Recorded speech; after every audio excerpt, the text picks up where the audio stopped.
అందరికీ నమస్తే అండి. ఈ మధ్య ఆంధ్ర తెలంగాణలో చాలామంది జర్నలిస్టులు తయారైపోయారు. మీరు వీళ్ళు ఇన్ని సంవత్సరాలు బట్టి ఎక్కడ దాక్కున్నారో ఏంటో తెలియదు కానీ ప్రతివాడు మైక్ పట్టుకోవడమే, ప్రతివాడు జర్నలిస్టే. సెల్ ఫోన్ ఉన్న ప్రతివాడు యూట్యూబ్ ఛానలే, ప్రతివాడు యూట్యూబరే. సబ్జెక్ట్ ఉండదు, కంటెంట్ ఉండదు.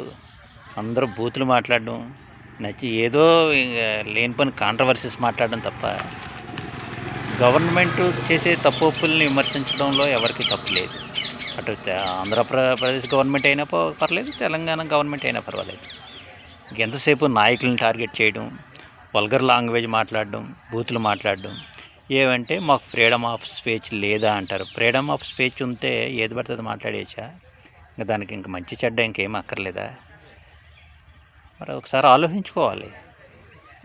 మరి ఇలాంటి జర్నలిస్టులు అని పేరు వాళ్ళే, ప్రతివాడు జర్నలిజం చదివినా చదవకపోయినా ప్రతివాడు జర్నలిస్టే అయిపోయింది. సరే, నువ్వు ఏదైనా నీ దగ్గర విషయం ఉంటే కరెక్ట్గా చెప్పు, లేదు ఎక్కడైనా ఏదైనా అన్యాయం కానీ తప్పు కానీ జరిగినప్పుడు కరెక్ట్గా వాదించు, మాట్లాడు, దాన్ని రేట్ చేయి, క్వశ్చన్ చేయి.